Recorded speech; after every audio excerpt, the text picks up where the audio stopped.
Fala pessoas, professor Derek aqui e hoje vou resolver com vocês a prova da Campo Real, preparada pela queridíssima UFPR, a prova de 2021 para 2022. Excelente prova para você treinar para o vestibular da UFPR, uma vez que ela também possui 60 questões e a única diferença é que nessa aplicação eram duas redações, enquanto que para a UFPR será apenas uma. Se você quiser ter acesso a essa prova sem o gabarito, isto é, para utilizá-la como simulado, vou deixar ela aqui na descrição desse vídeo, basta usar o link que está aqui embaixo, baixá-la e, lógico, compartilhe esse seu vídeo com seus colegas, já deixe seu like e se inscreva no canal. A primeira questãozinha que eu vou resolver com vocês seria a questão de número 24 da prova, onde ele pede para você assinalar 3 unidades de comprimento. Por que cada um dos itens, né, está verdadeiro ou falso, respectivamente? A ideia é que milímetro tá ok, o problema é que joule é a unidade de energia, enquanto que watt é a unidade de potência, e por isso a letra A se torna errada. A letra B fala em metro, unidade inclusive do sistema internacional. Polegada, que é uma unidade de comprimento, né? A gente mede o tamanho das TVs em polegada, e a pegadinha era o tal do ano-luz. Por mais que comece com ano, lembre-se, ano-luz é a distância percorrida pela luz no tempo de um ano, né? A distância percorrida pela luz no vácuo no tempo de um ano. Então, por definição, ela é uma distância, a alternativa B é a correta. A letra C é completamente errada, né? Coulomb aqui, que tem a ver com carga elétrica. Quilômetro tá ok, mas o Newton aqui já deixa essa alternativa errada. Enquanto que a letra E é que ela fala do volt, ok? A próxima questão, que seria a questão aqui de número 25, uma questão de eletromagnetismo, dentre os tópicos da UFPR, esse é um dos que a Federal mais gosta de cobrar, que é o processo de indução eletromagnética. Indução eletromagnética é explicado pela chamada lei de Faraday e Lenz. A indução eletromagnética ou indução magnética, que é a produção de corrente elétrica através da variação do fluxo magnético. Se quiser dar uma olhada, lembre-se, lei de Faraday é quem explica esse assunto. Lei de Faraday diz que quando você tem um fluxo magnético variável em certo tempo, isso produz uma força eletromotriz induzida, isto é, produz uma corrente elétrica induzida, onde não era para ter corrente elétrica, passa então a tê-la. E aqui ele diz que eu tenho o comportamento de um campo magnético, veja no gráfico, mais importante do que ver se está subindo, descendo, enfim, qual é a figura que ele forma? É as unidades, ó, é o campo pelo tempo. E esse campo magnético está em militesla, cuidado, esse mili representa aquela potência de 10 na menos 3. Então, conforme o tempo vai passando, esse campo fica mais forte, fica um tempo constante, depois um tempo mais fraco e depois vai diminuindo ainda mais. E esse campo ele estaria atravessando aqui uma espira quadrada de área de 2 centímetros quadrados. Uma espira é simplesmente um fio retorcido, só que ao invés de ser retorcido aqui em forma de um círculo, ele foi aqui retorcido em forma de um quadradinho. Então a ideia é como se fosse uma moldura assim de um quadro. Então aqui teria uma espira cuja essa área aqui no meio é uma área de 2 centímetros quadrados, e o campo magnético que estaria atravessando, imagine que tem aqui essas linhas de campo magnético atravessando essa espira. O comportamento desse campo magnético, isto é, se está ficando mais forte ou mais fraco, é dada pelo gráfico. Aqui eu tenho as linhas de campo magnético, letra B, porque vem de bússola. E ele quer que você calcule essa força eletromotriz entre o tempo de 10 e o tempo de 20 segundos. Se você olha no gráfico, ó, entre o tempo de 10 e 20 segundos, você tem aqui um campo magnético que vai de 30 militesla até 20 militesla. Como ele pede essa força eletromotriz média, é simplesmente pegar a lei de Faraday, né? Lei de Faraday diz que você produz uma força eletromotriz induzida quando você varia um fluxo em certo tempo. Esse intervalo de tempo está tranquilo para achar, né? De 10 até 20 segundos, passaram-se 10 segundos. O problema é achar essa variação do fluxo. O fluxo magnético é quanto de campo você tem através de uma área. Eu brinco que é a fórmula do gaúcho, né? Para você calcular aqui o fluxo magnético, basta fazer o BA, é o campo vezes a área em unidades do sistema internacional. Então você calcula, vou chamar esse aqui de ponto A, esse daqui de ponto B. Vou calcular o fluxo, né? Quanto de campo magnético está passando por aquela área em cada um desses pontos. Então o fluxo magnético no ponto A vai ficar, né? Isso é no tempo de 10 segundos. O campo naquele ponto é 30 militesla, é 30 vezes 10 a menos 3, vezes a área, que é 2 centímetros quadrados. De novo, cuidado com unidades para a prova da UFPR. 2 centímetro para metro dividiria por 100, né? 10 a menos 2. Como é centímetro quadrado para metro quadrado, faz essa proporção ao quadrado, fica 2, 10 a menos 4. Ao fazer essa continha, você acha que o fluxo magnético através dessa espira no instante de 10 segundos, né, no ponto que eu chamei de A, vai ficar 3 vezes 2 dá 6. As minhas potências de base 10, né, menos 3 com menos 4 vai dar menos 7. Porém, com esse zero que vai sobrar aqui, vou ficar devendo apenas 6. Então vai ficar 6 vezes 10 dá menos 6. E o fluxo a gente mede em Weber. Esse é o fluxo magnético através da espira no ponto A. Tem que refazer essa continha agora para o ponto B. Como é uma situação análoga, basta você fazer no ponto B, aqui o campo vai ser 20 de Tesla, né? 20 vezes 10 na menos 3. E o que vai mudar é simplesmente o resultado, né? Porque a área é a mesma. A área da espira continua sendo 2 vezes 10 a menos 4 metros quadrados. Quando você faz essa continha, você chega aqui em 2 vezes 2 dá 4, 10 na menos 6 Webers. Para utilizar aqui agora essa lei de Faraday, né, em módulo, é simplesmente ver agora o quanto está variando esse fluxo em certo tempo. Ah, professor, ele tem nem aquele sinal de menos, né? O sinal de menos é simplesmente da lei de Lenz, que indica que é contrário à variação do fluxo e tal. Uma própria questão está pedindo ali em módulo, nem se preocupe com isso. Vai ficar, então, a variação do fluxo. Então, ele foi de 6 para 4. Como eu estou trabalhando com módulo, tanto faz a ordem, tá? Vou fazer o maior menos o menor. Sendo que o correto era fazer final menos o inicial. Aqui, como ele está pedindo em módulo, então se é um fluxo que variou de 6 até 4, então é um fluxo que variou de 2, e a potência eu vou apenas repetir, 10 a menos 6. Em quanto tempo? Foi no intervalo de lá de 10 até 20 segundos, então foi no intervalo de 10 segundos. Isso faz com que dê 2 dividido por 10, vai ficar 0,2 vezes 10 a menos 6 volts, que é a unidade de força eletromotriz. Quando você vai procurar as alternativas, por que eu deixei assim? Porque 10 a menos 6 é o prefixo milli. Então vai ser induzido, né? Vai ser provocado nessa espira uma força eletromotriz de 0,2 microvolts. Essa que era aqui a ideia. A alternativa correta, letra A, porque ele está perguntando aqui em módulo. Beleza? Dá uma olhada nesse assunto, lei de Faraday Federal gosta bastante. Próxima questão é uma questão quase que réplica do que ela utilizou no seu vestibular lá de 2020, 19 para ali 2020, que aqui ele pede para você deduzir qual deve ser a velocidade que eu tenho que lançar esse corpo para que ele chegue numa altura que não é lá até o finalzinho, é 3/4 de H. Agora que ele chega até uma altura Hzinho, seria 3/4 de H. A ideia é que justamente eu vou trabalhar com transformação de energia. Sempre que for uma questão, gente, de corpo subindo ou descendo, é questão de energia. Ele fala que nessa altura ele quer que o corpo pare. Então, chamar essa situação aqui de situação 1, essa situação aqui de situação 2, poderia ser inicial e final. Eu vou igualar toda a energia mecânica na situação 1, ela vai ser conservada para a situação 2, uma vez que a própria questão falou que qualquer tipo de efeito dissipativo pode ser desconsiderado. Esse ângulo só iria influenciar se fosse uma questão sobre lei de Newton, ou se tivesse aqui trabalho, né? E aí, se tivesse força de atrito. Como a gente só vai trabalhar com forças conservativas, você pode igualar a energia que ele possui no ponto 1, que é uma energia cinética, mv, deve ser igual à energia que ele possui no ponto 2, que é a sua energia potencial gravitacional, mgh. A própria questão falou que ele quer que pare nessa altura, então não precisa adicionar aqui mais uma parcela de energia cinética. Você simplifica aqui as massas e isola agora essa velocidade. Vai ficar velocidade ao quadrado igual 2 vezes a gravidade vezes a altura hzinho. Como a altura hzinho é 3/4 de h, já vou substituir aqui. Opa. Essa altura hzinho corresponde a 3/4 h. Ao fazer isso, perceba que o 2 e o 4 vai dar para simplificar. E a velocidade vai ficar raiz de... Quem que vai sobrar ali dentro, né? Então, vou simplificar aqui. 2 por 2 dá 1. 4 por 2 dá 2. Vai ficar 3GH sobre 2. Essa vai ser a resposta final. 3GH sobre 2. Alternativa correta, letra C. E para ele pedir a quantidade de movimento, né? Que era só jogar isso aqui no QMV, por exemplo. Então, sem força dissipativa, né? Com a ausência de força dissipativa, questão de conservação de energia. Próxima questãozinha, questão principal gráfico para o UFPR, o gráfico que ela mais cobrou em sua história. Gráfico de termodinâmica de pressão por volume. Por mais que sejam umas transformações bem estranhas, né, de A para B, é que ele sofre várias transformações, né, três processos diferentes. Ignore, no primeiro momento, gente, sempre o que está acontecendo aqui, não se assuste. Olha as unidades, cuidado. A pressão está em megapascal. Mega é 10 na sexta. vai ser necessário, mas né, vai que desse problema aqui.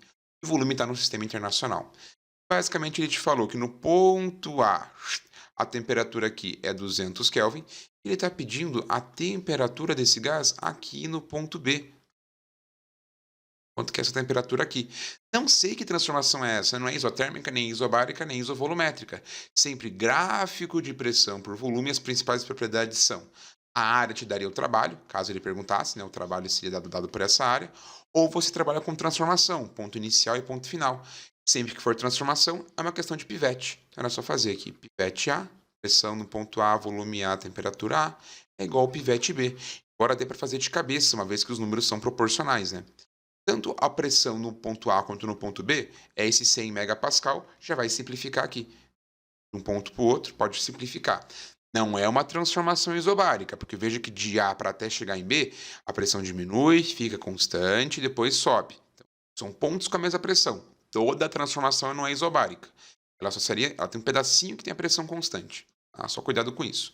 Mas eu posso cortar porque se eu comparo os pontos, as pressões são iguais desses pontos. O volume do ponto A é 10, temperatura do ponto A 200, o volume do ponto B é 40 metros cúbicos e com isso calcula a temperatura do ponto B. Simplifica aqui os zeros, basta multiplicar 200 vezes 4, é uma temperatura de 800 Kelvin, nem para eles colocarem Celsius, né, para dar aquela dificuldade. A ideia, pessoas, é que é proporcional justamente, como daqui para cá o volume quadruplicou, se o volume de um gás aumentou 4 vezes, é porque eu esquentei ele e aumentei a sua temperatura 4 vezes. Por isso que a temperatura final aqui seria o 800 Kelvin. Tranquilo? Próxima questãozinha, a questão aqui mais trabalhosa da prova, onde tem dois gráficos da posição pelo tempo para o corpo A e cuidado, olha que sacanagem. Para o corpo A, vou fazer tudo de vermelho, ó. Posição pelo tempo. Enquanto que para o corpo B é a velocidade pelo tempo. Eu disse aqui duas vezes, vamos para a terceira. Mais importante do que olhar o que acontece no gráfico assim e na reta, é olhar as unidades, o que o gráfico está medindo. Então são gráficos que medem grandezas diferentes.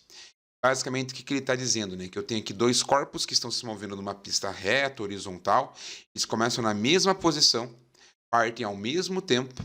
Só que eles têm, por mais que eles tenham as mesmas massas, cada um deles vai ter aqui a sua, a princípio, velocidade. Pode ser que seja igual, não sei, vamos ter que calcular. Item 1. O móvel B executa um movimento retilíneo uniforme. Cuidado, o movimento retilíneo uniforme, o MRU, só aconteceria se fosse velocidade constante. Como para o corpo B eu tenho o gráfico da velocidade, ó, o velocímetro dele começa negativo, então ele começa andando para trás, até que nesse ponto ele para e depois começa a acelerar para frente. Tem nada de uniforme, isso aqui é um MRUV, totalmente falso, esse item 1 aqui. Então falso porque não é uniforme, é uniformemente variado. Item 2. O corpo A tem uma velocidade de 1 metro por segundo. Essa aqui dá para fazer de cabeça.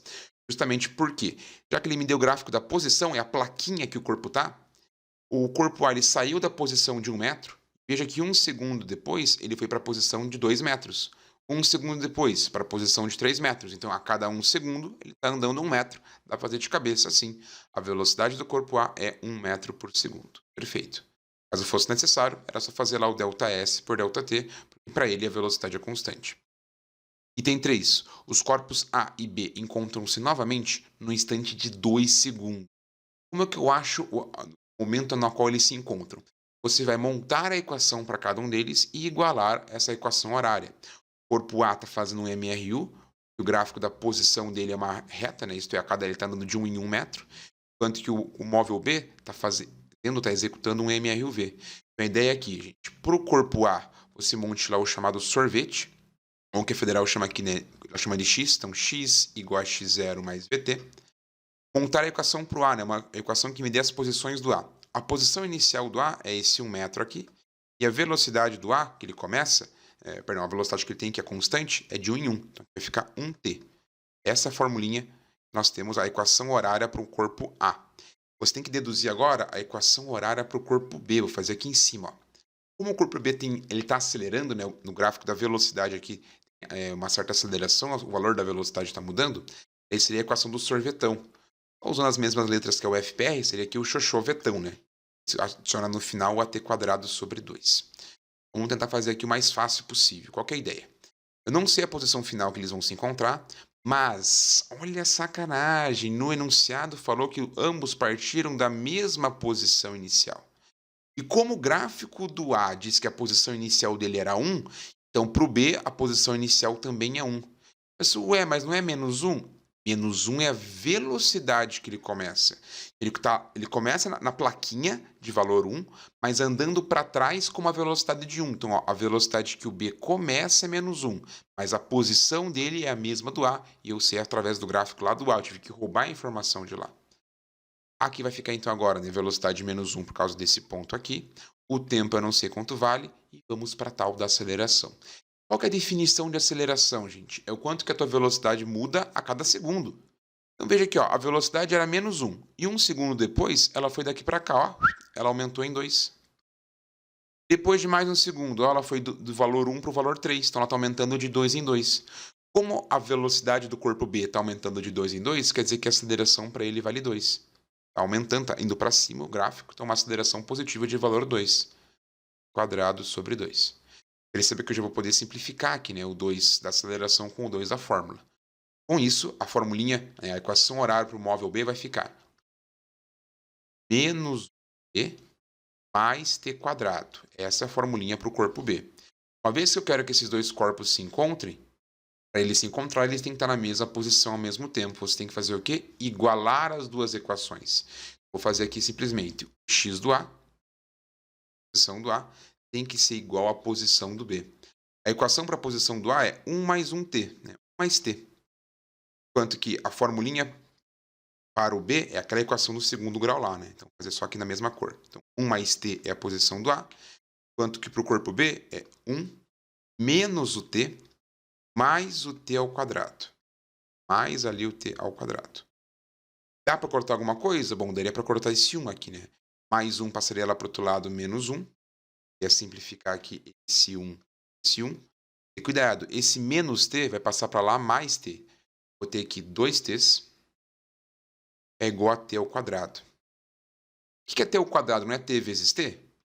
Então veja que t ao quadrado é como se fosse t vezes t. Ó. Posso cortar um t de cada lado. Por isso que a gente simplesmente, quando tem algo assim, a gente simplifica. Ó. Corta aqui com o quadrado.